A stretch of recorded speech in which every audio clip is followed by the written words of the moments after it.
8.5 ਵਾਲਾ ਰੇਟ ਬਣਾ ਦੇ और डब्बे के क्या क्या होता है बिजली लगी है लगी है बिजली लगी हां वीडियो तो बनदी पे है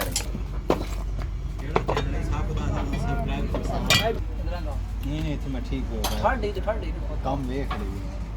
के पता करे किसी मोड़ पे ठंड के अंदर ना मर क्यों बात कर रहे हैं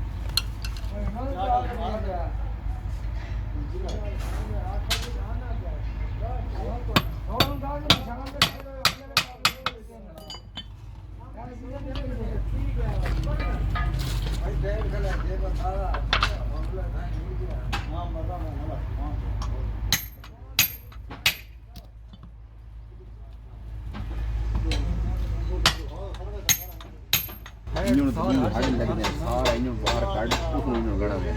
ਜਿਹੜਾ ਗੱਡੀ ਦੇ ਵਿੱਚ ਫਿੱਟ ਸੀ ਨਾ ਉਹ ਨਹੀਂ ਸਮਝ ਛੋਟਾ ਕੰਮ ਸੀ ਲੱਗਦਾ ਕੰਟਰੋਲ ਨਹੀਂ ਹੁੰਦਾ ਛੋਟਾ